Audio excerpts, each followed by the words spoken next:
ପିଲାଦିନର ଆନନ୍ଦମୟ ଉତ୍ସବ ଥିଲା ନା ଗୋଟେ ଗଣେଶ ପୂଜା ଆଉ ଗୋଟେ ସରସ୍ୱତୀ ପୂଜା।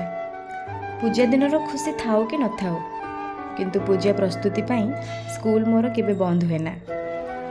9th 10th ପିଲାଙ୍କୁ ହିଁ ସେବେ ସ୍କୁଲର ସର୍ବେ ସର୍ବା ବନାଯାଉଥିଲା।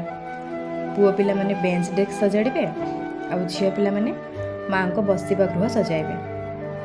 ସାର୍ ଆଉ ଦିଦିମାନେ ଆଗରୁ କହିଦେଇଥାନ୍ତି, ଯାହା ଘରେ ଫୁଲ ଥିବ ନେଇ ଆସିବ। ଆମେ ସ୍କୁଲ ଯାଇ ନନାଙ୍କୁ ଅପେକ୍ଷା କରୁ। ନନାଙ୍କର କିନ୍ତୁ ସେଦିନ ଦେଖା ଦର୍ଶନ ମିଳିବା ଭାରି କଷ୍ଟ। ପୁଷ୍ପାଞ୍ଜଳି ନ ଦେବା ଯାଏଁ ପାଣି ବି ପିଇ ନଥାଉ।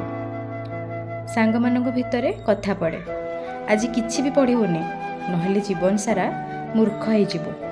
ଆଉ ମୁଁ ଦୋକାନ ବଜାରରେ ଥିବା ସେ ଲେଖାଗୁଡ଼ିକୁ ପଢ଼ିବାକୁ ମଧ୍ୟ ଭାରି ଡରୁଥିଲି। ସରସ୍ୱତୀ ପୂଜାରେ ଯେଉଁ ପେନ୍ ମାଆଙ୍କ ପାଖରେ ପୂଜା କରେ, ତାକୁ ରଖିଥାଏ ବାର୍ଷିକ ପରୀକ୍ଷାରେ ଲେଖିବାକୁ। 10ମ ପିଲା ଆମ ସ୍କୁଲରେ ସଂକଳ୍ପ ବସାନ୍ତି, ଯାହା ନଡ଼ିଆ ଯେତେ ଥରରେ ଫାଟିଲା ସେ ସେଭଳି ଡିଭିଜନ୍ ରଖିବ। ଯଦି ଗୋଟେ ଥରରେ ଫାଟିଲା ତେବେ ଫାଷ୍ଟ ଡିଭିଜନଟା ଥୁଆ ବୋଲି କଥା ପଡ଼େ। ମାଆଙ୍କୁ ମୁଁ ପୂଜା ଦିନ କୁହେ, ସରସ୍ୱତୀ ମା' କଣ୍ଠରେ ଥାଅ, ବିଦ୍ୟା ନ ଆସିଲେ କହିଦେଉଥାଅ।